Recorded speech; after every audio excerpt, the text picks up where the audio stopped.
안녕하세요. 저는 올해 40대 중반이 된 여자입니다. 얼마 전 정말 믿었던 사람들에게 뒤통수를 세게 맞았던 일이 있었어요. 지금 생각해도 억장이 무너지고 가슴이 아려옵니다. 오늘 여러분들에게 이 일을 말해드리려고 해요.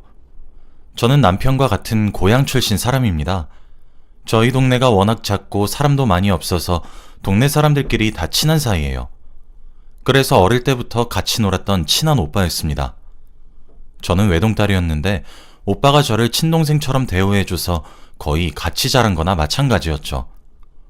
저희 동네가 워낙 작아서 이웃 사람들끼리도 다 아는 사이였는데 저희 부모님과 오빠네 부모님도 다 친합니다. 저희 부모님이 늦게 퇴근을 하시는 날이면 오빠네 집에 가서 저녁밥을 먹기도 했고 등하교도 같이 하고 말이죠.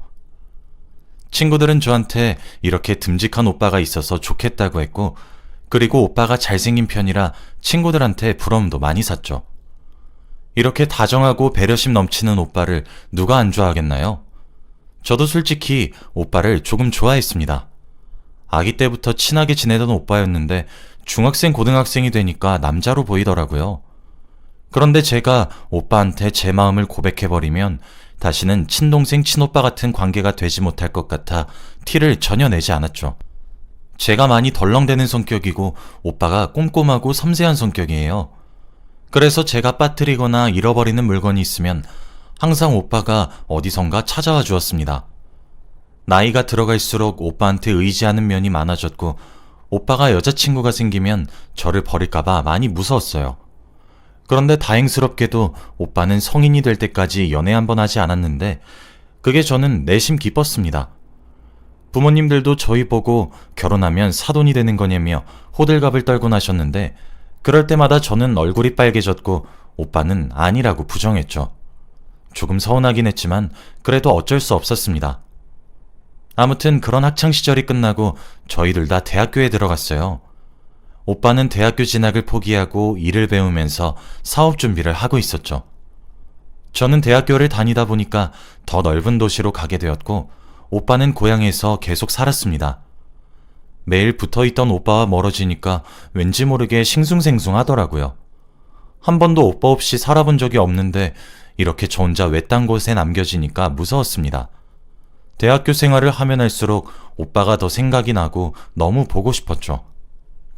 학교 생활을 하면서도 오빠와 연락은 자주 했어요. 제가 매일같이 너무 힘들다, 집 가고 싶다 라고 말하면서 찡찡대면 오빠가 늘 저에게 충고와 위로를 해주었어요. 오빠가 없었다면 아마 전 못 버텼을 겁니다. 그런데 어느 날 새벽에 오빠가 갑자기 전화를 하더라고요. 저는 기숙사에 있었고 오빠는 고향에 있었죠. 그런데 전화를 받으니 나 지금 너희 학교 기숙사 앞인데 잠깐 나와 라고 하는 겁니다. 저희 집이 많이 시골이어서 여기까지 오는데 분명 몇 시간은 걸렸을 텐데 너무 놀란 마음에 뛰쳐나갔어요. 그런데 정말로 오빠가 있었습니다. 몇 개월 만에 오빠를 보니까 눈에서 눈물이 차올랐고 저도 모르게 오빠에게 달려가서 안겼어요. 그리고 펑펑 울었습니다. 여기는 전부 다 제가 모르는 사람들밖에 없었고 낯선 환경에 적응도 안 됐는데 거기서 유일하게 아는 사람인 오빠를 보니까 마음이 갑자기 놓이면서 눈물이 나는 거 있죠? 저도 모르게 펑펑 울고 말았습니다. 그런데 오빠가 그날 저에게 고백을 했어요. 사귀자고 말이죠. 그렇게 저와 오빠가 만난 이야기입니다. 몇십 년 동안 같이 살았던 사이였는데 서로가 곁에 없으니까 드디어 소중함을 알았던 것 같아요. 저희는 그날부터 연애를 시작했고 제 첫 남자친구가 오빠여서 너무 행복했습니다. 부모님들도 다행히 저희의 연애를 너무 좋아해 주셨죠.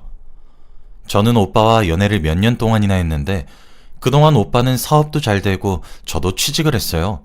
그리고 자연스럽게 결혼 이야기가 오고 갔습니다. 사실 저희들 다 첫 연애인데 이렇게 결혼까지 하게 되니까 너무 로맨틱하더라고요. 부모님들도 무슨 동화에서 나오는 이야기 같다고 했습니다. 저희는 결혼 준비를 하기 시작했고 웨딩 플래너를 찾아다녔어요. 그런데 오빠가 아는 사람이 있다고 하는 겁니다. 어머니가 소개시켜 주셨는데 아는 사람이라 더 저렴하게 할 수 있다고 하면서 말이죠. 저는 소개받은 플래너를 찾아가서 상담을 나누기로 했습니다. 그런데 저는 소개받은 플래너를 보고 깜짝 놀라고 말았어요. 바로 제 고등학교 동창 친구였기 때문입니다. 그 친구는 저와 고등학교 때 가장 친했던 친구였는데 갑자기 하루아침에 말도 없이 사라졌어요. 집으로 가니 이미 빈집이었고 학교도 나오지 않았죠. 그리고 저희 때는 연락할 방법도 없어서 아무런 연락을 하지 못했습니다. 그런데 거기서 떡하니 만나니까 너무 반갑더라고요. 친구와 같이 인사를 나누고 저희 셋은 많은 이야기를 나누었습니다. 제가 어릴 때부터 하도 오빠와 붙어 있었기에 친구도 오빠를 알고 있었어요. 그런데 저희 둘이 결혼을 한다고 하니 되게 놀란 눈치더군요. 저는 결혼식 이야기보다 그 친구가 왜 갑자기 사라졌는지가 너무 궁금했어요. 수연아, 근데 너 왜 갑자기 연락도 없이 사라졌냐? 나 솔직히 그때 좀 섭섭했어. 아, 그때? 그때 그냥 전학 가게 됐는데 너한테 말하면 너무 슬플까봐 일부러 아무한테도 말 안 하고 조용히 간 거야. 미안해. 그래도 연락은 하고 가지. 이렇게 우연으로 안 만났으면 너한테 청첩장도 못 줄 뻔했어. 저희는 과거 이야기도 하고 결혼식 이야기도 하면서 시간이 훌쩍 지나고 말았어요. 아침에 갔었는데 어느새 해가 다 지고 말았더라고요. 저희는 연락처를 주고받고 카톡방을 만들어서 나머지 대화를 나누었습니다. 결혼식 준비가 정말 하나부터 열까지 다 정해야 하더라고요. 정말 힘들었습니다. 그런데 다행히도 플래너가 저와 아는 사람이라서 맘 놓고 할 수 있었죠. 오빠와도 자주 만나면서 결혼 이야기를 했는데 오빠도 다행히 플래너 친구가 마음에 든다고 하더군요. 저희 셋 다 같은 고등학교였지만 오빠는 그 친구가 기억에 나지 않는데요. 저와 제 친구는 학교를 다니면서 늘 붙어 있어서 그럴 리가 없는데 오빠가 그렇다고 하니 의심은 하지 않았죠. 그래도 지금이라도 셋이서 친해질 수 있어서 다행입니다. 결혼 준비를 한 지 그렇게 한 달이 넘어갔어요. 한 달이 지났지만 정한 게 별로 없었습니다. 아직 준비해야 할 게 산더미처럼 남아 있었죠. 그런데 우연히 오빠의 휴대폰을 본 날이 있었어요. 알람이 와서 자연스럽게 휴대폰을 보는데 플래너 친구한테 왔더군요. 그런데 3명이서 있는 단톡방에 보낸 것이 아니었습니다. 바로 둘이서 개인적으로 연락을 하고 있더라고요. 그런데 오빠와 친구의 대화 내용은 정말 가관이었어요.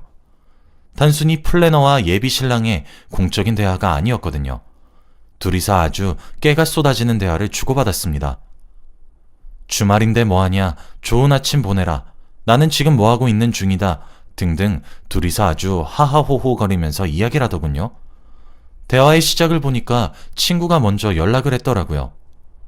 초반에는 오빠가 조금 튕기는 것 같았는데 시간이 지날수록 오빠는 제 친구와 이야기하는 게 재밌었는지 같이 웃고 떠들었습니다. 그리고 무엇보다도 저한테 잔다고 한 시간에 그 친구와 전화를 했더군요. 정말 놀랐어요. 오빠는 시간이 지날수록 더 적극적으로 플래너 친구에게 말을 걸었습니다. 이렇게 아름다우신 분이 왜 남자친구가 없냐고 말하면 친구는 소개 좀 시켜달라, 외롭다 이러면서 꼬리를 치더군요. 그리고 무엇보다 더 대박인 건 바로 오빠와 플래너 친구가 주고받은 사진이었습니다. 자신들의 셀카를 보내는 것은 물론이었고 플래너 친구는 자신이 오늘 뭐 입고 나갈 건지 거울로 셀카를 찍어서 보냈죠. 그러면서 오빠는 치마가 짧은데요? 라고 하면서 둘이서 아주 꽁냥꽁냥 거렸습니다. 저는 손이 덜덜 떨렸어요. 오빠가 다른 여자와 하호호호 거리는 걸 단 한 번도 본 적이 없었는데 그들의 대화 장면을 보니까 너무 놀랐죠. 그리고 무엇보다 어떻게 저와 가장 친했던 친구가 이럴 수 있나요? 무엇보다도 결혼 준비를 하고 있는데 이러면 안 되잖아요. 아직 결혼도 하지도 않았는데 오빠의 바람이라뇨. 정말 충격적이었습니다. 솔직히 며칠 동안은 고민했어요. 오빠한테 말을 할지 말지요. 그런데 그때의 저는 너무 바보 같았고 오빠가 없다면 이 세상을 살아갈 용기가 없었습니다. 성격이 너무 소심해서 제가 오빠한테 이렇게 내 친구와 연락하는 거 싫다고 말을 하면 오빠가 저를 떠날 것 같았거든요. 그래서 며칠을 마음고생했습니다. 그런데 스트레스 때문인지 머리카락이 수도 없이 빠지고 점점 말라갔어요. 제가 이렇게 고민하고 있는 와중에도 그들은 웃으면서 대화할 생각을 하니까 화가 나는 거 있죠. 그래서 수많은 고민 끝에 오빠에게 솔직하게 말했습니다. 친구와 선 넘는 대화하는 거 속상하다고 말이죠. 그런데 오빠의 반응은 의외였어요. 오히려 저한테 미안하다며 일부러 제 친구라서 좋게 보이고 싶어서 그렇게 말한 거래요. 아무 사이 아니라고 하더군요. 그리고 평생 오빠한테는 여자는 저밖에 없다고 했습니다. 그때 저는 또 바보같이 그런 사탕 발린 말에 흔들렸고 오빠를 용서해 주기로 했어요. 그리고 정말로 오빠는 친구와 연락을 끊었습니다. 오빠도 저 말고 다른 여자와 연락을 해본 적이 없어서 원래 이렇게 해야 예의인 줄 알았대요. 그래서 그렇게 했는데 제가 속상해할 줄 몰랐답니다. 저도 오빠의 말을 들으니까 이해가 되었어요. 그리고 다시 결혼 준비를 제대로 하기 시작했습니다. 다행히도 친구와 어색해지진 않았고 결혼에 조금 더 집중할 수 있었죠. 그런데 결혼 준비가 거의 다 끝나갈 때쯤 놀라운 소식을 듣게 되었습니다. 바로 제가 임신을 하게 되었거든요. 그래서 결혼 준비를 더 급하게 하게 되었답니다. 저희 결혼은 작고 소박하게 진행했기 때문에 비용도 많이 들지 않았고 만족했어요. 다들 제 임신을 축하해 주어서 행복한 결혼식을 올릴 수 있었습니다. 그리고 무엇보다 결혼식이 끝나자마자 플래너 친구와의 연락은 끊겼어요. 사실 저는 저희 남편과 그런 대화를 오고 가는 것을 보았을 때 조금 실망도 했고 더 이상은 웃으면서 그 친구를 맞이할 수는 없겠더라고요. 그래서 저도 딱히 붙잡지 않았습니다. 결혼식을 올리고 저희는 신혼집에 들어가서 드디어 결혼 생활을 본격적으로 시작했어요. 그런데 다 좋았는데 딱 하나 걸리는 게 있었어요. 바로 저의 의심입니다. 남편이 과거에 다른 여자와 연락을 했던 게 저한테는 굉장한 충격으로 다가왔는지 저도 모르게 남편을 의심하고 있더군요. 매일 어디서 뭘 하는지 궁금했고 남편의 카톡을 밤마다 확인을 하고자야 마음이 놓였죠. 남편도 다행히 저에게 사진도 찍어서 보내주고 카톡도 당당하게 보여줬습니다. 그런 환경 속에서 저는 아이를 낳았고 나름 화목해 보이는 가족을 꾸렸죠. 저희는 아들을 낳았는데 시부모님이 더 좋아했습니다. 시부모님은 가부장적인 편이었는데 드디어 대를 이을 수 있다고 기뻐하시니 저도 덩달아 기분이 좋아졌습니다. 아이를 낳고 기르다 보니 너무 정신이 없고 아이를 돌보는 데에만 집중하게 되어서 남편의 휴대폰을 확인하거나 남편의 의심을 하는 건 사라진 지 오래였죠. 아이는 새벽에 매일같이 잠에서 깨서 아이를 돌보기에도 바빴고 남편은 일을 한다고 육아는 점점 손을 떼고 있었습니다.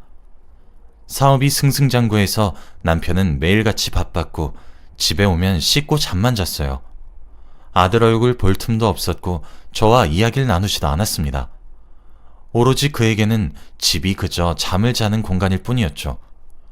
그런데 왠지 모르게 그날따라 오랜만에 남편의 휴대폰을 보고 싶더라고요. 몇 달 동안 남편의 휴대폰을 한 번도 본 적이 없는데 그때 왠지 모르게 촉이 왔어요. 그래서 남편이 자는 동안 우는 아이를 달래면서 휴대폰을 봤습니다. 근데 전 충격에 빠지고 말았어요. 남편이 한 달에 한 번씩 주기적으로 50만 원씩 누군가에게 보내고 있더라고요. 그런데 돈을 받는 사람의 이름이 익숙했습니다. 바로 웨딩 플래너 친구였거든요. 저는 그걸 보고 손이 벌벌 떨렸고 머리가 새하얘졌어요. 결혼과 동시에 연락이 끊긴 줄 알았는데 왜 남편이 50만 원씩 보내고 있는 걸까요? 정말 믿기지 않았고 믿고 싶지도 않았습니다. 머릿속에서는 별별 생각이 다 들었어요. 한 번도 남편이 술이나 여자 문제로 속을 썩인 적이 없는데 어떻게 그럴 수 있죠? 남편한테 이 사실을 말해야 할지 말아야 할지 엄청나게 고민을 했어요. 그런데 차마 아무 말도 하지 못하겠더군요.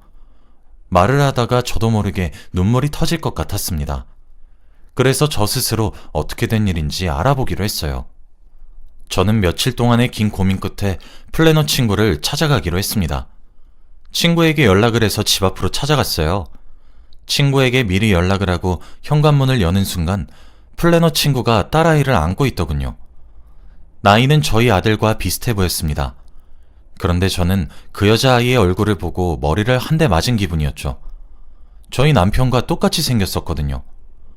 제가 자신의 딸을 보면서 정신이 빠져있는 것을 보고 플래너 친구도 상황을 대충 눈치챈 것 같아요.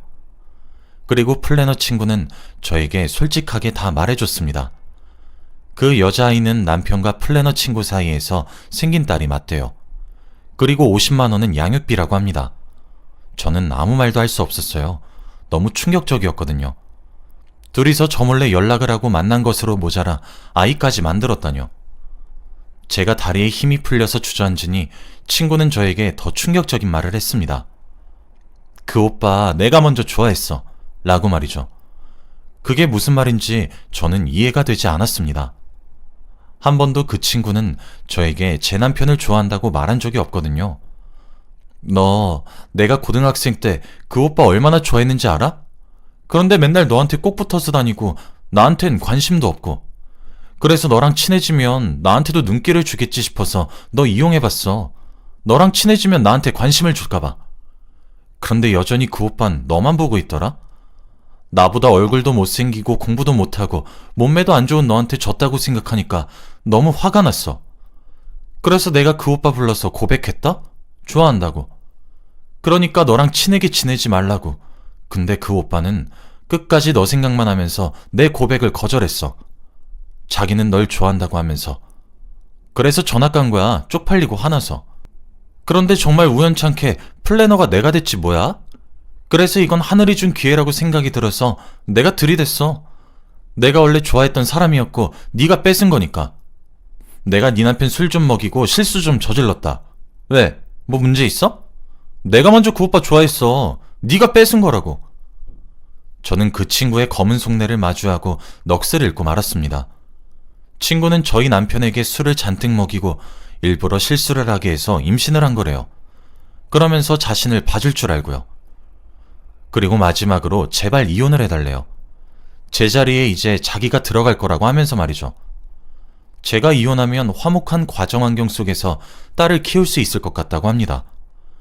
저는 친구의 말을 듣고 정말 화가 머리끝까지 나더군요. 그래서 그 자리에서 일어나 친구의 뺨을 내리쳤습니다. 도저히 손이 안 올라가고는 못 베기겠더라고요. 친구는 맞으면서도 실실 웃고 있었고 저는 친구 집에서 나와 바로 시댁으로 갔습니다. 모든 사실을 시부모님께 다 말씀드렸어요. 시어머니와 시아버지는 워낙 가부장적인 분들이셔서 뒷목을 잡고 쓰러지기 직전이었죠. 저는 이혼을 한다고 했습니다. 그때 남편이 소식을 듣고 시댁으로 왔어요. 그러면서 저에게 싹싹 빌었습니다. 제발 이혼은 하지 말아달래요. 한순간의 실수였고 세상의 여자는 저밖에 없답니다. 정말 어처구니 없었죠. 저는 오로지 제 아들만 있으면 되었기에 다음날 바로 이혼 서류를 내밀고 아들과 함께 집을 나갔습니다. 우선은 친정집에 가서 살았어요. 저희 부모님도 저희 남편을 어릴 때부터 알고 지냈던 사이였기 때문에 이럴 줄은 상상도 못했다고 합니다. 그리고 저와 남편은 정식적으로 이혼을 했어요. 처음에는 화가 미칠 듯이 나고 그들이 저한테 그런 배신을 했다고 생각하니까 잠도 못 자겠더라고요. 밤마다 악몽도 꾸었고 무엇보다 아들한테 너무 미안했습니다. 그런데 몇 주 이야기를 들어보니 조금 통쾌하긴 하더군요. 친구를 며느리로 받아주지 않는다고 해요. 딸을 낳아서 안 되고 본처가 아니라서 절대 안 받아준다고 합니다. 그래서 아직까지 혼자서 딸을 키우며 살고 있다고 하더군요. 남편의 호적에도 올리지 못하고 말이죠. 지금 생각해보면 친구 하나 잘못 사귀어서 이렇게 된 것 같아요. 그런데 그거에 흔들린 남편도 정말 나빴죠. 지금은 아예 연락도 하지 않고 있고 양육비만 받고 있습니다. 남편은 두 곳에다가 양육비를 줘야 하는 것이죠. 몇 달이 지난 일이지만 지금 생각해도 정말 놀라운 일인 것 같아요. 여러분들도 친구 조심히 사귀시고 결혼도 잘하시길 바래요. 저 같은 일이 일어나지 않길 바랍니다. 제 이야기는 여기까지예요. 들어주셔서 감사합니다.